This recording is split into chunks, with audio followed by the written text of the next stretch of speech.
Hey, how you doing? Yeah, lovely. So this is our first time back since Christmas. Yeah, Did you have a nice Christmas? yeah, it was chaotic, but good. Yeah. Lovely. I had to say this is the first time I've not been an operator over Christmas. First time Yeah. for yeah, 23 years that I've not been, apart from obviously the COVID, Mm. but we forget that even exists. But yes, this is the first time that I've not been an operator, and so I took some massive, significant time off over Christmas, which was lovely. Which is, I think, why we're so late getting back to having these Yeah. conversations, isn't it? Because we've been Yeah. All busy over the place. resting. That's it. I just realised the other day, because I was talking about getting back to the cafe next week because they close because it's so indulgent and lovely and nice. They close for the first few weeks of January because everybody's still doing their New Year's resolutions. So we don't start back until next week when everyone's gone. Ugh, New Year's resolution is boring. I want cake. So we don't start back till next week. So I've just been, whilst I'm still plugging along with the other job, I've just been completely out of routine, and it's really weird. And then on top of that, trying to get children back to school and stuff like that, it's just like I don't know how I do anything when I don't actually have to go out and do my job at the cafe. So yeah, It is. I know you yeah. notice it with everything though. Everything's very slow to restart again in January. Mm. I think obviously the hospitality industry kind of feels that quite a lot as well. But I mean, from talking to the people, still operating, there is, you get this mixed bag. Some places that just go ridiculously quiet, and Mm. it goes down to being dry January and people overindulging and not having enough money. And then others that just have these surprisingly really, really good Januaries. I know that Mm. when I was in the pub last year, we had a really, really good January, and it was the first time in ages. And I think there was a whole set of other things going on there. One of Mm. them being, actually, we ran a fantastic marketing campaign for January. Mm-hmm. But I think that people obviously go out less. Apart from that, it's -8 this morning. That was insane. Nobody I wants to go did out to -8. on the school run, literally frozen hands despite wearing thermal gloves. Yeah. Great. But people still do want to go out. They still Mm. want to do stuff, but it's just being a bit more choosy about it. So I think Mm. some places still do quite well in January, but Yeah. if they happen to have worked. But I think if you're going to do those sort of campaigns for January, you've got to be working on them basically October, November. Yeah. Ours was always I loved it. It's the Mm. best campaign I've ever had, and I don't claim to be this to have been an original idea, but it was It was something fantastic. It magpie. was amazing. It was a good magpie. Yeah. I'll give this to anyone else out there. Use it. It works. It's totally amazing. So, all the way through December, we had red envelopes, and on them it basically said, "There's a gift from us inside. Do not open until you return." And so you only need to return in January. Then everyone comes in January, and inside there's a minimum of 10% off food, Mm-hmm. right? So you've got 10% at least. But there could be 50%, or there could be 100%, or in one packet there was £100, 100% plus £100 in cash. Yeah. Um, the first year we did it, so basically, so people go away, and the whole idea is they basically put it on their fridge, and then it's telling them, come back in January, and Yeah. if you're gonna go out in January at all, come to us, because you're definitely going to get 10% off, but you might get more than that. And basically it's a game, and it's fun, and Mm. we all made a big fuss about it. So people would come in, order their food, have their food, eat it, and then they'd come to their bill and they go, "Oh, I've got a red envelope," and you go, "Oh yeah, great, good, brilliant." Now we have to give you a Envelope, and you discount. go, "Whoa, you've got free food."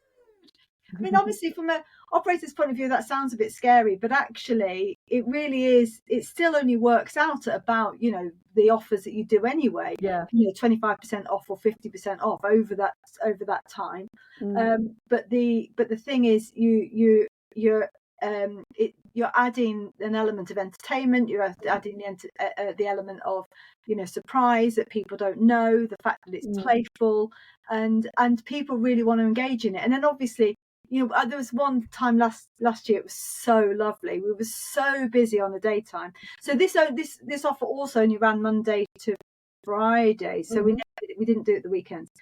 So you couldn't come in Sunday lunch and do it because we knew we'd be busy at those times anyway. So Monday to Friday. So I remember like one weekday lunchtime and the pub is absolutely full of people with these red envelopes. It's fantastic. And like I happened to be serving that day and you open an envelope and you go, yeah, 100% off food. And you're going, oh yeah, I don't get any money. Oh, and then the next table, 100% food. You go, no, yeah, oh no, that's two of you. It was just so funny. The atmosphere in the room was so lovely. And then obviously other people social media about it, you social media about it, it's fun.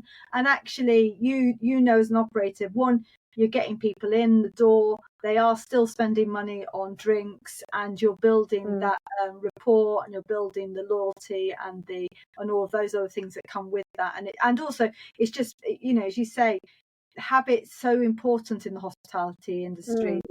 You know, and one of the things about marketing and you know the work you're doing, you know, getting people to come through the door is about creating habit from your customers. So allowing them to just not come at all for January and to go somewhere else is a mistake in my view. You know, you want them to start the year with you. You want them to start the year with you. You want them to start with a massive positive, because even the people that don't win still get 10% off their food, and they still see other people winning, and they, you know, it's still good fun. So anyway, but it was really good fun. So we had a very, very good January last year, and we ran that the year before as well, which is it's just brilliant, because then people know it's happening, and so then they come in December as well to get their envelopes, and then come back in January. So you get this double hit and so much publicity. The only thing I would say about it is, and we didn't ever run it more than once a year, because I think if you do it too much, you devalue it. But it was really massively effective, and I gift that to all the other operators in the industry. Go for it, use it. It really, really works. And it's just fun. I mean, I think there's quite a lot of work my end, literally printing, cutting vouchers, chicken envelopes, printing the envelopes, sealing the envelopes. But it's well worth it. I think, you know, we handed out hundreds in December, and you end up with like a return. We were getting about a return of about 20-30% of people coming back with them. Bearing in mind we gave them to basically one per couple every single time someone came in for a meal. So if you had a table of 6, you give away 3. It was really good fun. A lot. So January can be fun. It can be hard, but it can be fun. But I'm saying, but to plan for January, you've really got to be right on it, right at the you know, certainly October. You've got to know what you're planning to do, and work on it from there. Anyway, that was a totally aside, but I think it was relevant and helpful. And what I wanted to chat with you about was so Restaurant Magazine, and I posted this on my social media earlier in the week, and Restaurant Magazine had posted what they reckon of the randomly 11 trends for 2024 for the hospitality industry, and I just wanted to chat through some of them, because some of them are really interesting and I thought quite relevant to people. There's some that are quite obvious and vague. I mean, but I mean, let's start with the first one. The first one they had to say was that there would be a fine dining rethink. So what they're saying is that basically, you know, that fine dining has been around for a long time. Obviously, it's always been around, but it's been as a fashion for a long time.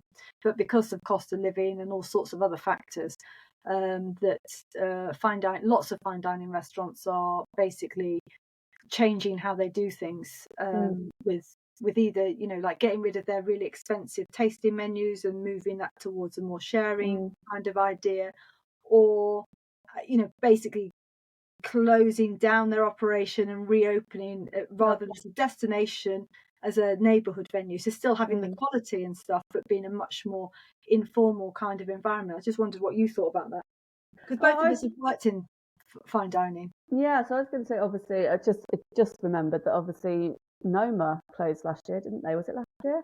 And they're completely changing what they do, and obviously they were Noma. You know, I wonder whether that's had other people go, oh, hang on, if they're rethinking, maybe we should, you know, get on board as well and think about how we take what we're doing forward.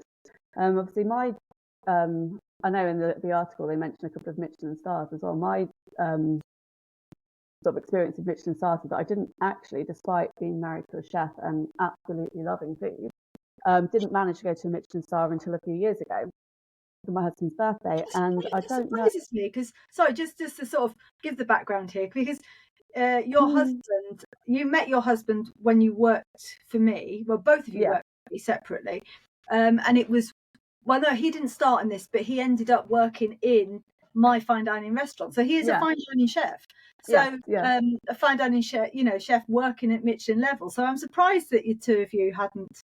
No, I mean, again, and he did his little bit. You used to send everyone off to Hambleton Hall for a few. Oh yeah, so he's done all that as well, and then brought it back. We used to send people to do stages to go and work at Michelin star restaurants. Yeah. So with that level of interest in food and what have you, and we just hadn't. And then I eventually took him a few years ago for his birthday, and it was to a theme in Birmingham, which I absolutely adored, and it was just perfect. It was everything. It was everything you wanted it to be, to the extent that I think it's ruined me for every other fine dining restaurant ever. So yeah, I think that's sort of my experience, is that a theme was so good that I have been to a couple of Michelin stars since then and been like, yeah, this is nice, but is it this amount of money nice? Particularly when you're married to someone who can cook really well. So it has sort of, as I say, since a theme has sort of a bit of their own sort of twist on it, so it makes it a little bit different. And I think places that have that will continue to do brilliantly. But then there are places that the food's brilliant, but it's all a bit slightly predictable, and the experience is a little bit predictable. And I think that's what they're getting at here in the article, is about the chefs themselves going, actually, this feels a bit predictable for me too. Let's change it up a bit and give people a different experience. I also wondered if, for me, it was in part whether, because I went to the first restaurant, and in between I got COVID. But by the time I went to the other restaurants, I'm wondering whether my taste buds are just sus, whether they're broken, which might be another element. Which is why it's so good to hear that there's people looking for and working with really big flavors and really strong, bold things that aren't quite so subtle. Or again, you'll go on to the next bit. They talk about comfort food and lasagna and things like that. I think those big flavors and something a little less fussy, I guess, because there will always be the best places providing that in the best way. And those places, obviously, I think those places will still keep doing what they're doing. But if you're not quite at the absolute pinnacle of it, then I think getting some new ideas and trying new things is definitely not a bad thing as a consumer. Yeah, exactly. It's about either being the best or doing something different, isn't it? It's not, because I think this is really interesting, because actually I realised that my background is in Michelin star and fine dining, so my ex-husband that I used to run fine dining restaurant with was a chef, and absolutely, I'll give him his due. An amazing chef, done stages across so many amazing restaurants himself. But I think when we no longer had the restaurant anymore, and then I later got divorced, I think I was just, I'm over exaggerating, because I really am over exaggerating, but just at this point, but kind of traumatized by that experience. To be fair, I think anybody who's been in a relationship with a fine dining chef at any point might find that a little bit traumatic. It wasn't, but for me it wasn't really that. It was just like I understand, because I've been there and done it. I know what it's about. I know that you walk into a Michelin star venue, and I know how hard people are working, and I know the intensity and the how much work is going on behind the scenes, and I know and I know their passion and their dedication, and they're striving for perfection, and it's not just striving to be the best, they're striving for absolute perfection. And you sit there as a customer and you are experiencing this, and it's just a layperson, which I am, even despite having my background, but you're tasting it going, wow, this is amazing, but that they're going, yeah, but we could do this better, and we could do this better, and it's absolutely wonderful. And so I've always sort of, because I've had that background and done that, for me, going to restaurants like that, those fine dining restaurants, they are, I never wanted to take them for granted, I think, is part of it. So for me, when you go to a place like that, it's less about some of the other reasons that hospitality exists. For me, it almost sits closer to tourism. Yeah. It is about this wider experience, the experiencing food as part of something else, and you go, it's destinational, you're going for a visit. You'd always, well, because when you have gone to places, you're going away. I would go and visit places and go for the weekend, and the weekend, the focus of that weekend would be going to a Michelin star restaurant, for example, as opposed to going away for the weekend and going to a gig or something. It's the same kind of thing, in the same place it fits within the hospitality industry. And I think that, therefore, as you say, when you're visiting venues like that, they either need to be going because it is one of the best, and you are experiencing the best, because it is all about the food and all that, but the service and the environment are all about feeling special and it being an occasion. So it has to be right at the top and the pinnacle, or it needs to be about experiencing something different and something new. And I think you're right, and I think this is probably what's reflected in this prediction for a trend, is that that I think whilst there was a fashion for everybody to be going to restaurants like that, it was you could open a restaurant and it would be okay. But actually now people are thinking again, or I don't want to say getting bored of it, because nobody's getting bored of it. It's just that you sort of saturated it a bit. So therefore, there's that rethink. I think rethink's probably the right word. A rethink of actually, is that what people are coming to? I know that when we closed our fine dining restaurant, we were doing everything really, really well. We were rated, Which Good Food Guide had us right up there as one of the top restaurants in the country. We were being listed across all the listing guides and in the national press all the time. But actually getting people to come through the door was really tough. It was really difficult. Yeah, and at that time as well, I think obviously it was sort of pre all the stuff we have now on social media and all of that.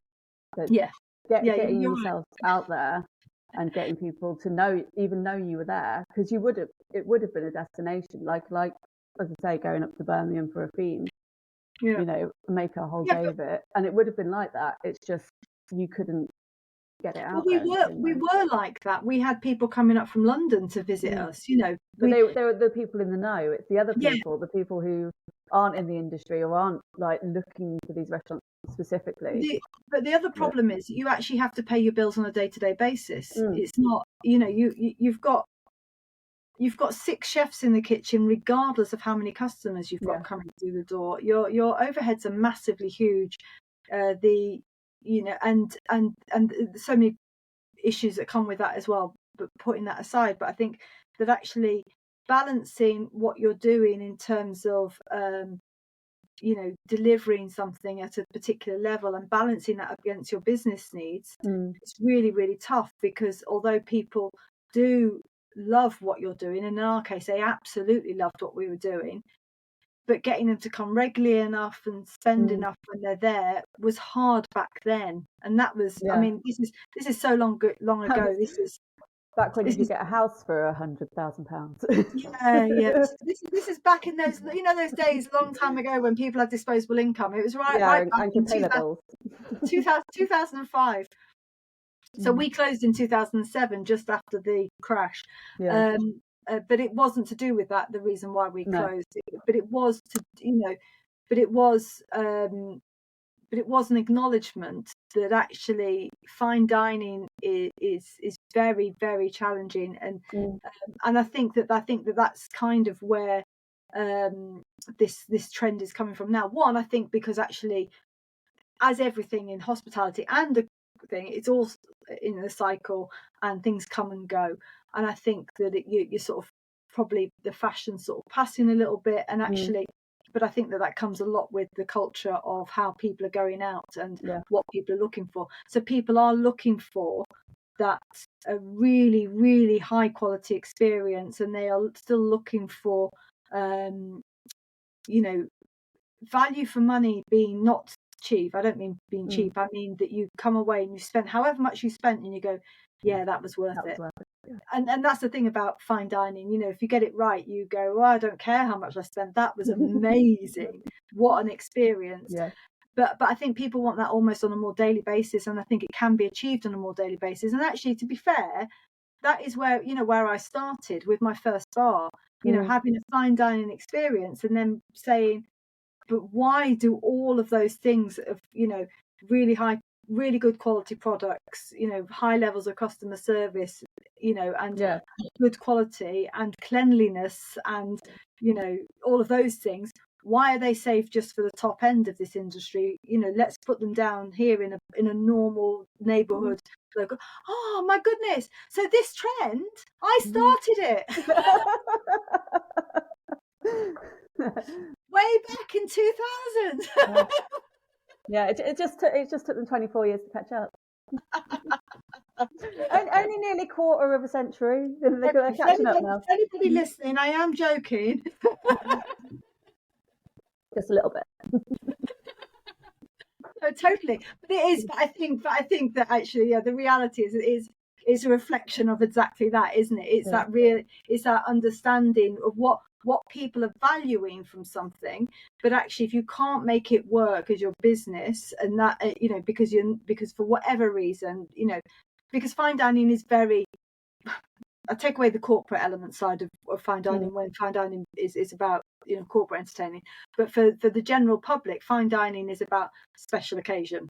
I was going to say, like, when you were talking about it being an occasion and you making a day of it and all of that, when I go with Ian, it's very much about the theatre of it.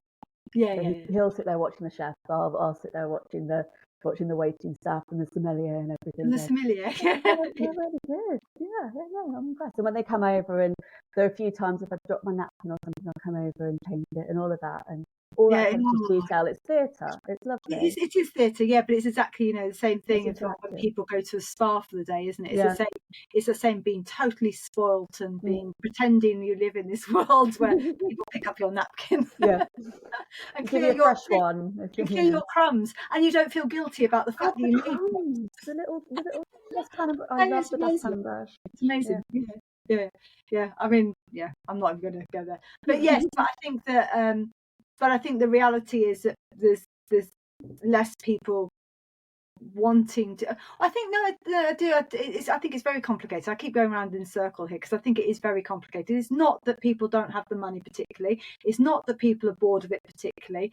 It is just that people are looking for something that's potentially more or sometimes more accessible, high quality. I mean, this is I mean maybe I'm just talking from my experience.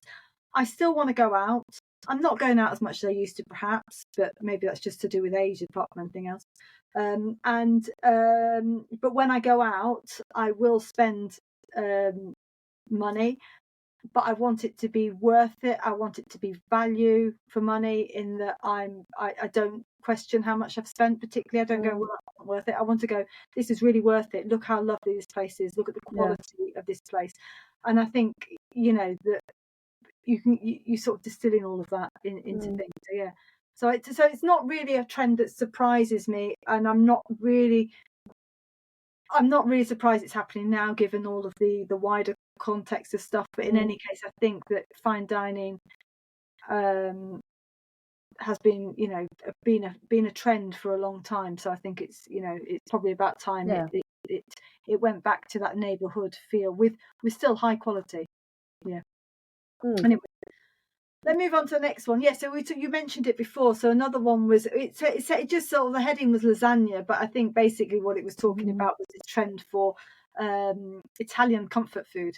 But I mean, to be fair, I think even just say you brought it up just even when we were talking about fine dining moving to her neighbourhood. But I think it's exactly the same thing. This idea of, you know, Italian food being simple but really comforting, and if it's done well, it is absolutely fantastic and amazing. So you have this high quality food done well. Yeah, I think it's something that is, unless you're really good at it, it's also something that's quite hard to mimic and get to that you know, that just that little bit where it's just right. Unless you're actually, you know, consistently cooking that type of food, and obviously it's cooking big amounts of it as well. So doing it at home, you know, if you're making a lasagna from scratch at home, it takes forever and you have to have tons of it. Whereas if you're getting it in a restaurant, you're getting it done by someone who's doing this all the time, and you know they've got it spot on. And yeah, so you know, I quite like a ready meal lasagna from time to time, but I would never make my own. Too much work, and half my family wouldn't eat it. But if I was getting it in a restaurant, you know, it's a bit of an experience as well. Yeah, but that's really interesting, isn't it? Because I was just thinking about this because I just had this policy for pretty much most of my life, which was I don't order pasta in a restaurant because you think, well, I can make that home. But that's because, in fairness to restaurants, it's because I'm old enough to have been brought up with the, you know, having the restaurant site. Well, no. When I went out, it was sort of going to Pizza Land. Yeah. I mean, I'm talking about when I was young, a lot younger. You go to Pizza Land and it was just, you know, pizzas, or and I guess Pizza Hut's still the same as that, but Pizza Land, you know, I don't think it exists anymore. It's better Italian now, I think. But yeah, you know, it's pizzas and pasta. And you just go, well, why would I? Because the pasta I was getting, you would order. Or even sometimes when you go to a pub, what you're ordering is the same as what I make at home, and you go, well, would I have pasta dolmio on top? But I think lots of things that actually might be a factor here is one that obviously people are, and this is talking about, you know, better quality restaurants and sort of, you know, really embracing Italian food and doing it well. And Italian food done well is outstanding. You know, it's amazing. So I think that that's a factor that you actually, you know, that you can have really good quality Italian food. But I think also that the other thing is that what's changed in my life is that I don't cook pasta at home anymore. Do you know what I mean? I think almost like what's happened is that you know, certainly as a student and as a young person, pasta was a staple. Yeah. And I think probably when I had really young kids, I was throwing pasta at them as well, just going, eat pasta. You like pasta, here it is, it's quick and easy and I can do it. Yeah. Now I'm more careful about, you know, thinking about what I eat at home. And I mean that in terms of cooking stuff from fresh better. And I think that in itself is a trend, which is a challenge for the hospitality industry, that actually people are, not me, but you know, but people do buy the boxes of food now. And they make fresh from home. But I think actually pasta's almost, and I'm simplifying a lot. But pasta's almost gone out of fashion for people to make at home in some respects, or and so therefore eating out and having pasta. Because now I always look at that, because if you look at, you know, pasta, fresh pasta, with amazing good sauces, you know, it's just like I can replicate it at home, because the whole most of those menus are ridiculously simple, but that's the joy in them. You know, they're lovely simple menus, ingredients and things, but I don't tend to, you know, because also I don't want to make my own pasta at home as well. There is that factor. And it's not that I can't make it or I don't want, it's actually I'm quite adverse to the mess. So I don't bake. Fine, but I don't want to tidy up the mess. So which is why when my children start baking and cooking and they absolutely love it, I'm like going, yes, I embrace this, brilliant, well done you. You know, you've been really creative and doing wonderful things. And then I go, oh yeah, I've got to tidy up the mess. It's like, it's like not having Play-Doh in the house. Well, But I think that's also another trend that I think is quite makes a lot of sense, really, and I see it as well. yeah. I literally I went think to again that's the sort of thing. Sorry, go on. no, you. I was just going to say it's the sort of thing that you can share with a group as well. I think a lot of this is catering to people going out as groups as well, rather than just couples or what have you. People are trying to make their experiences outside of the home more communal and actually getting people together in ways that I don't know whether it was a COVID thing and people just stopped going around to each other's houses so much, and now they're like, let's go out. But it does feel like it's that we're looking at more sort of communal, places that people can go and, Yeah, and I think that's interesting, because I think that might actually also be part of the factor that when we're going back to the fine dining thing, fine dining is about small groups and neighbourhood places are about larger groups. And I think you're right. If I go out, I go out, with lots of different people, but if we're meeting as a large group or as a group of friends, then we do. And Italian food is really is perfect for sort of groups. Because it's also a crowd pleaser as well, isn't it? Who doesn't can't like go wrong with it? Who doesn't like Italian? Exactly. You can't go wrong with it. So I'll skip through some of these, but there's one that stood out for me was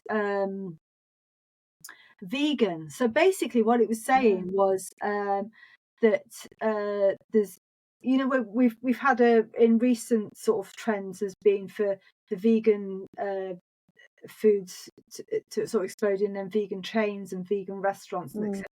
And actually the trend now is for those to be closing and reopening as meat and vegan, which just seems to me so much more sensible. And I'm really, really, really like this one, because I choose to quite often eat. I mean, I'm not vegan by any stretch, but I choose to eat vegan, and I choose to, and I like vegan and I like vegetarian.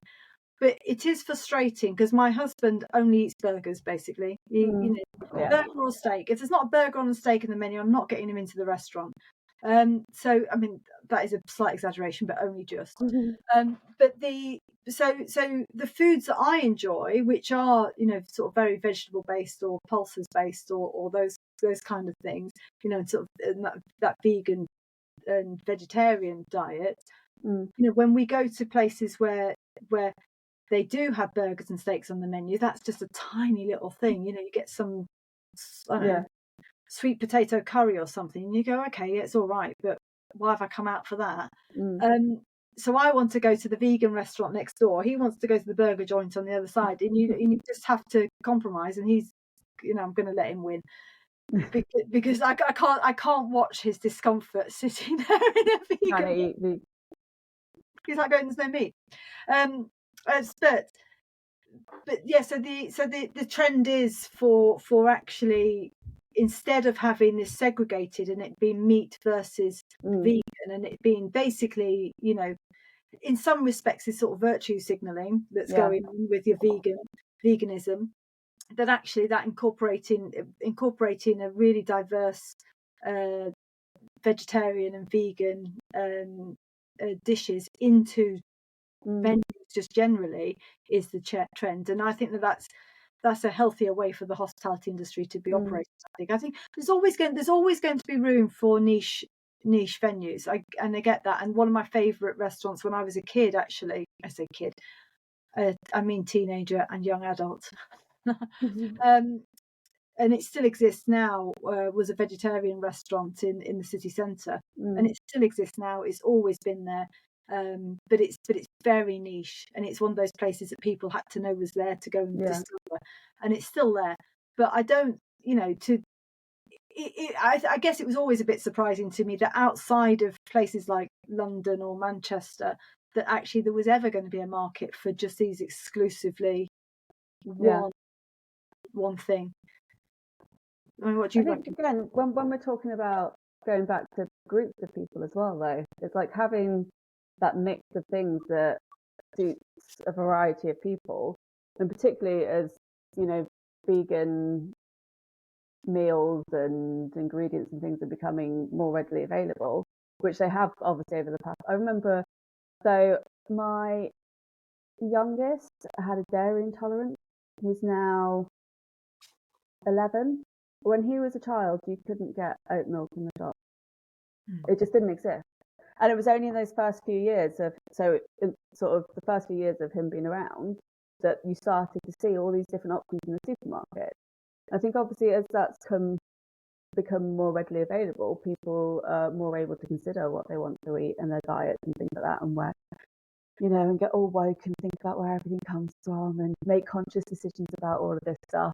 But having places that do good quality, both meat options and vegan options, I think it's got to be the future. You know, you think like, I think people are thinking a lot more about, you know, where their food comes from and all of that, and wanting, when they go out, wanting something really good quality.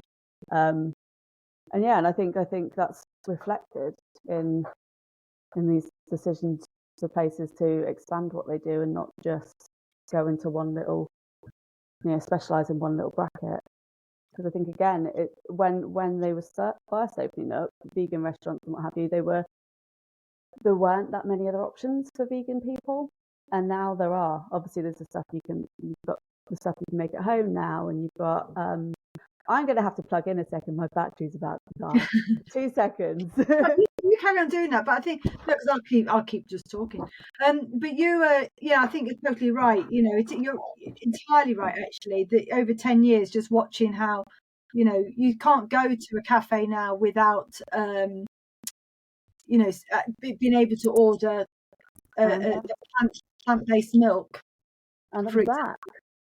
Yes, I was just saying you can't go to a cafe these days without being able to order plant-based milk. So I think I think that trend is sort of moving across time.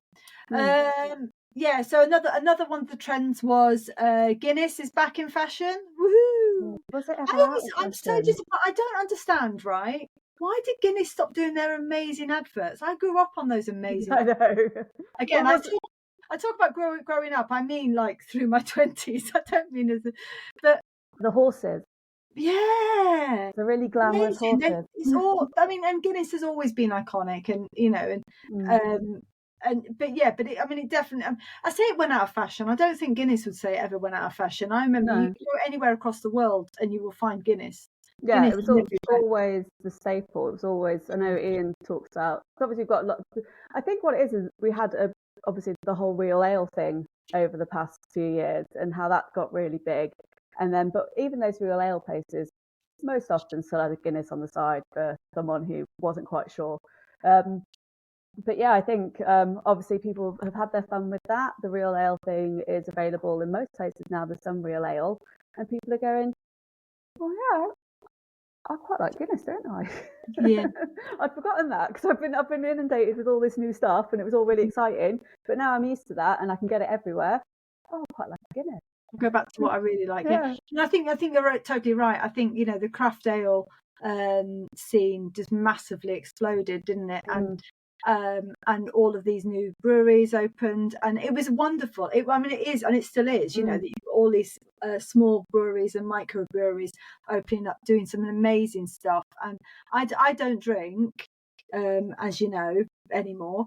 But and I say I don't drink. I will occasionally taste a nice ale. My husband will go, "Oh, try this," and I'll go, "Oh yeah, that is really good." And you can go to a pub and they've got a particular brewery on. You can try 2 or 3 different types of their brewery. And then one thing I really do miss not drinking is beer festivals, because but again, actually, I go back to, you know, when we're talking about fine dining, it's experience. It's all of those, you know, it's because actually, I mean, although a beer, I'm going to say they're the same thing. They're not. You know, a beer festival is totally different. You know, it's noisy. You're standing up. It's messy. It's, you know, I mean, sometimes it's in a community centre. It's not exactly made to feel special. Yeah, it's still fun in the terms of trying something new and experiencing people doing really good quality stuff at the top of their game, and there's so much fun about it. But I think even within that, those breweries themselves, you know, there is I think, and I noticed this actually, from having the pub even last year, stouts and porters are becoming very, I mean, they're my favourite. I love, weirdly, and this is really weird and I can't explain it, I don't like Guinness. But I really like a proper, a stout or a porter. Love it. And you shouldn't, but I'm not sure if I don't like Guinness or whether I'm just, I mean, my mum probably got me to try Guinness when I was about 3 years old and I'm probably spoiled. I was going to say that our mum always used to tell me the story about how she went into labour drinking a pint of Guinness with me. That when I was born, she was drinking Guinness to the iron, of course. Oh yeah, when she went into labour with me. We're going to portray our mother terribly here because she went into labour with a pint of some other beer with me. Oh. Yeah, I know. And you can't even blame the iron deficiency for that. No. My drink, and it wasn't even the weakest of the beer. It was one of the strong beers. I mean, so maybe this is we've literally got beer in our blood. Yeah. So our poor mum. She I think if we'd spoken enough about her, we would be portraying her as a complete alcoholic. But she was. That's just they're just our formative memories. Yeah.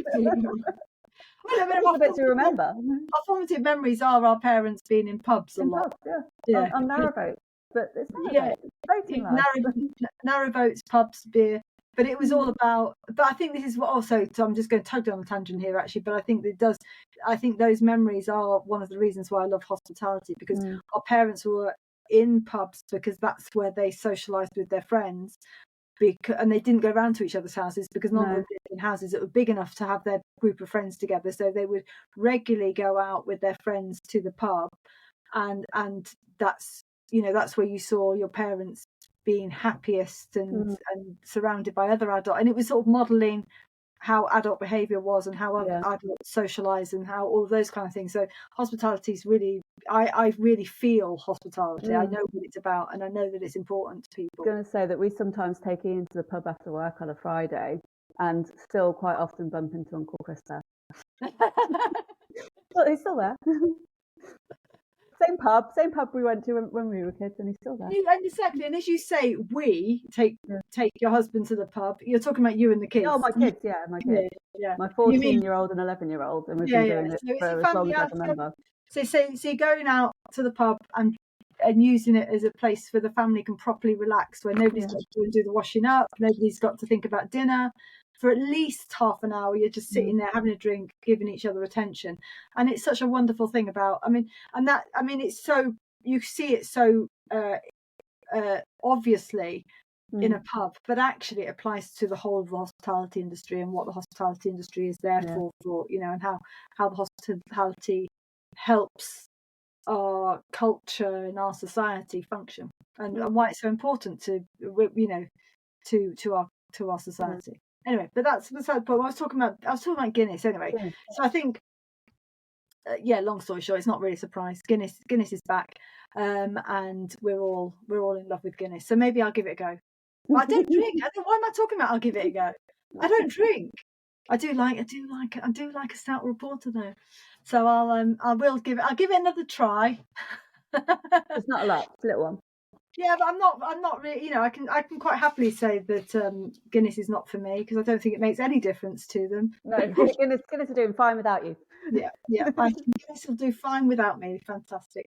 And then the last thing that I really wanted to discuss was loyalty schemes, because this is something that I am really, really interested in, because I think this genuinely has so much potential for the hospitality industry, and obviously Pret a Manger have done it really well and it's worked for them, but I was when I was in the pub looking at how can you make a loyalty scheme work for you, and not, I know that everyone will think, okay, that means, well, like you do to a coffee shop, you go in, buy a coffee, get a stamp, and then you come back and you fill your card and you get a free coffee. Yeah, not going to work, because people are so used to it. It's like, even places like Tesco's or Sainsbury's or whatever are now having to bribe people to join their loyalty scheme by reducing their prices, which is a different thing, but But I think what's really interesting is, so the reason why I was thinking about it a lot is a sort of marketing thing. There's two things. One, of how people get marketed to these days. So print media doesn't work particularly well for our industry, and social media has worked well, but actually is diminishing in its effectiveness because people are, it's very difficult. It's great for informing your customer what you're doing. It's great for retaining loyalty. It's great for spreading word of mouth to a point, but it's not very good at bringing in new customers because it's an echo chamber.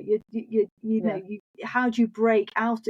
If you are the center, how do you break out? How do you get new customers to be interested in you when they can't see you? And social media doesn't let you be seen just because of how the algorithms work. So the only way that you can be seen is basically by running advertising. But there is no point running advertising unless you've got something to sell, and selling a pint of beer or selling a pizza or whatever is not really enough, because actually what you need to be selling is your brand.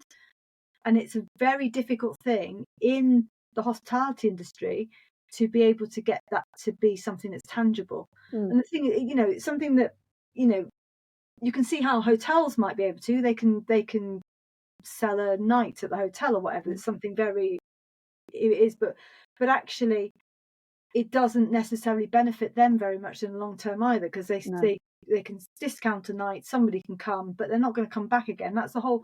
That's why things like the voucher sites very quickly didn't work for the hospitality industry, very quickly, because all you're doing is discounting your own thing, and you just get mercenaries coming along. So it's not. It might be part of a marketing mix, but it can't be the part marketing solution. So this is always in the back of my head, like how can you create something that can be used for advertising across social media? So that was so therefore it can break out of your existing circle and pull people in, but not damage your business or just waste money. There is that. And then also there's the other thing, that a very obvious trend across commerce is for people to be subscribing. So obviously we understand how Netflix works, and you're subscribing to TV and things like that, but actually you buy anything on Amazon these days and it will straight away take you, do you want to subscribe to this? Do you want to have this every single month? And even not Amazon, loads of businesses are doing this. So I'm there was some random product, it really doesn't matter, it was a cleaning product for my home, and my deodorant. Oh yeah. So I love it. It's but I'm subscribed. It's worth exactly, but you do subscribe because that is the deal. That's how it works, and it makes sense for you. It makes sense for the company, and particularly for small businesses. Actually, small businesses like this, your deodorant company or this kitchen cleaning company, which are not in the supermarkets. You're exclusively buying them online because they're quite a niche product.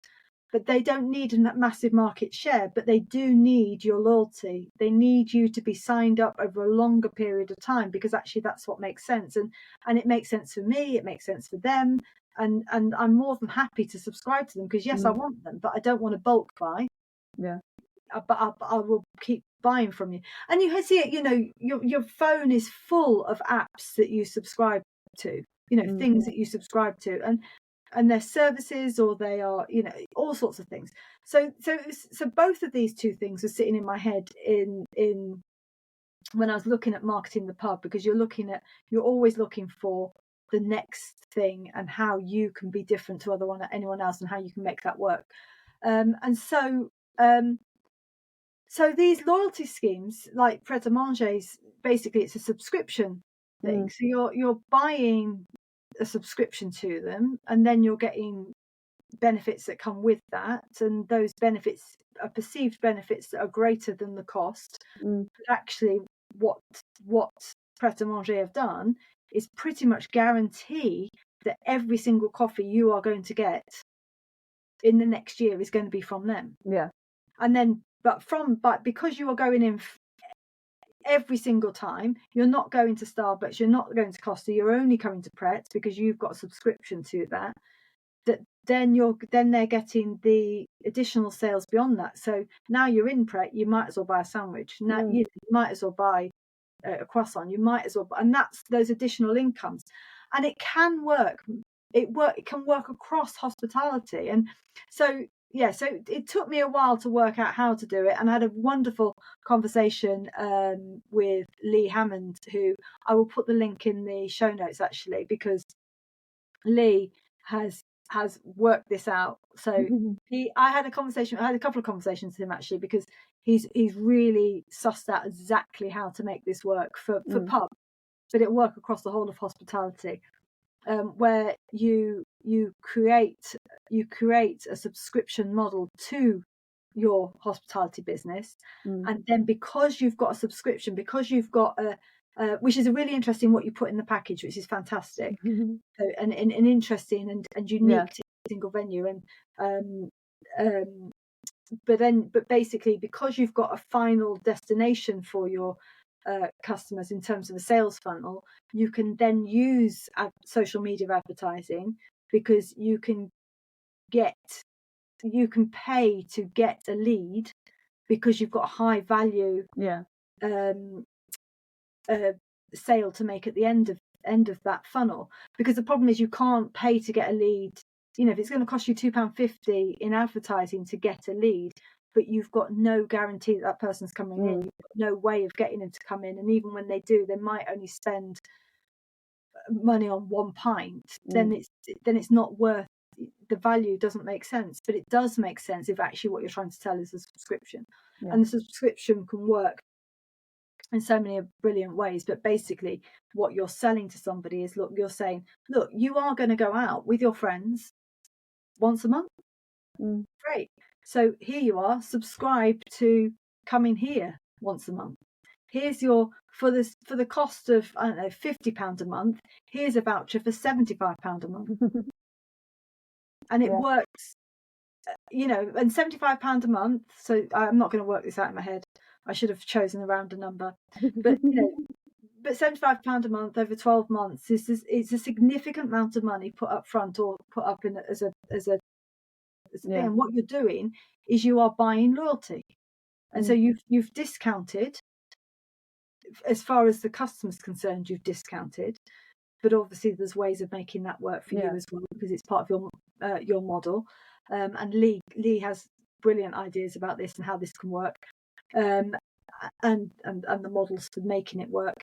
And then and that's what you're selling to a customer. But then they're coming more regularly than that, and but from them they're getting fantastic value, because they're getting a voucher that's slightly discounted, plus they will maybe you'll give them free coffee every time they come in, or and you give them, you integrate in all of the marketing you're already doing. So if you're giving away a bottle of Prosecco on someone's birthday, well, that's now part of this package.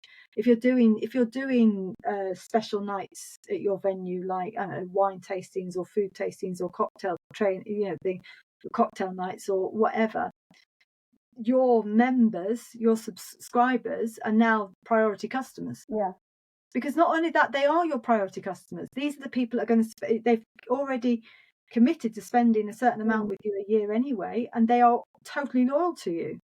You've already got their loyalty, and so they're your priority customers. I think this is definitely the way that this industry has to go, or should go, in terms of its marketing. But again, it's a small window, because like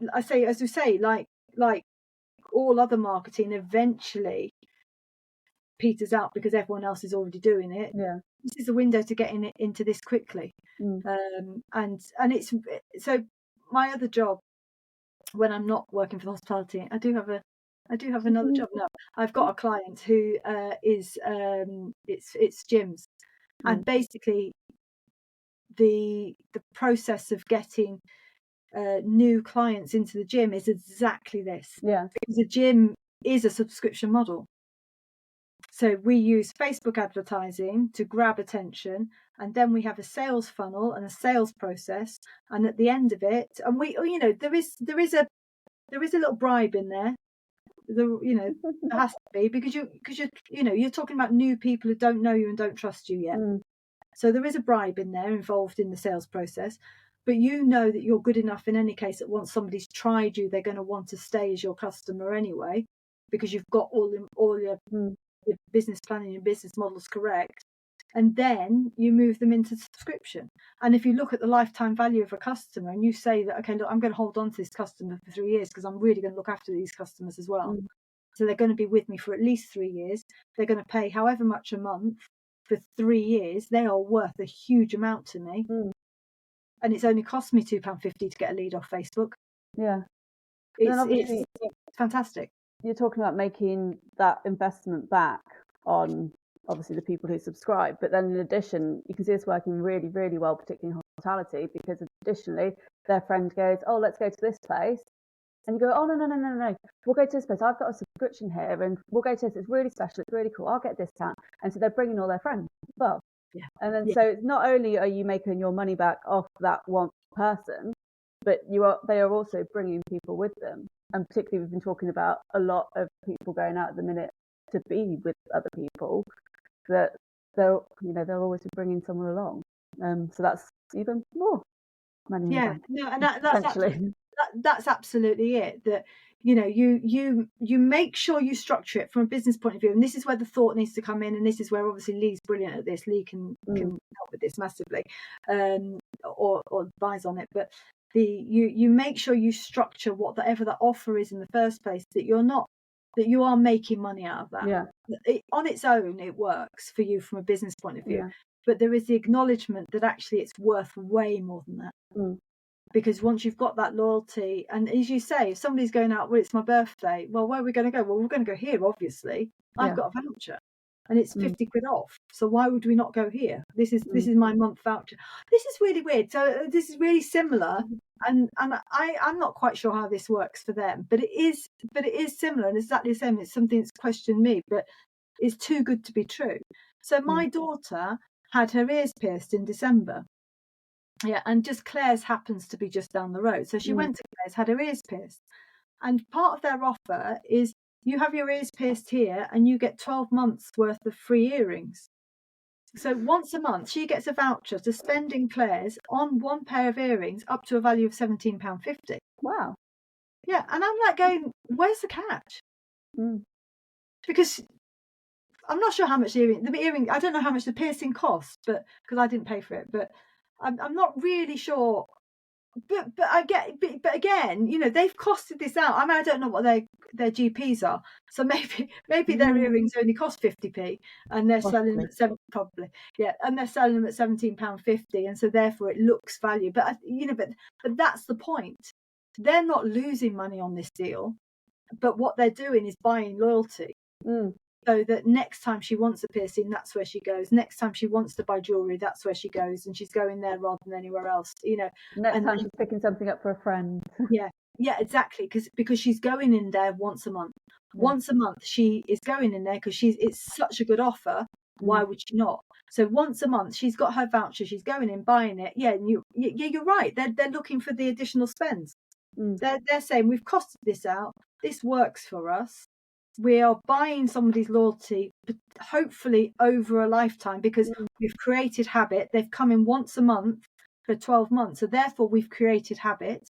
This is the place they go to. They've not looked at our competition for a whole 12 months. And now we are the only place they're coming to. And so now, and every time they're in once a month, there's lots of little things they might want to buy, which in their head don't cost very much. They're just additional spends. And in any case, they've got it for free. They've had this bit for free anyway. So if they spend an extra £5 so what? It's and it's definitely the way forward for almost all businesses, and all businesses are beginning to adopt it. So hospitality really need to get on this, because hospitality businesses are going to start losing business to places that are doing this and doing it well, and so you should get on it now. And it works, and the big chains will definitely do it, but if you're a little business, a small business, it has the potential to work even better for you than it will for the big guys.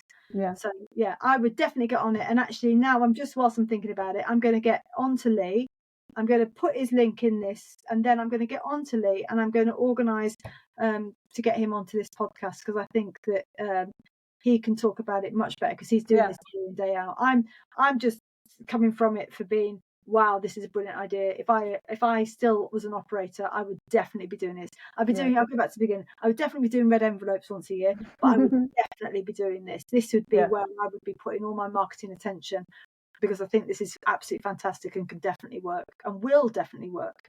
I've seen it working for the gym. And if it works for the gym, all that you've got to do is to make sure you're clear about your communication with the customers, so your customers know what they're getting. But hospitality, we're good at that. We're good at it. Anyway, so I think we didn't go through everything on the trends list from Restaurant Magazine. There's lots of other things. I mean, there was 11 on that list, and I think we've gone through about 4 or 5. But I think that those are particularly interesting, and I think we'll be seeing those definitely. I just, going back to lasagna thing, so my husband keeps telling people about this.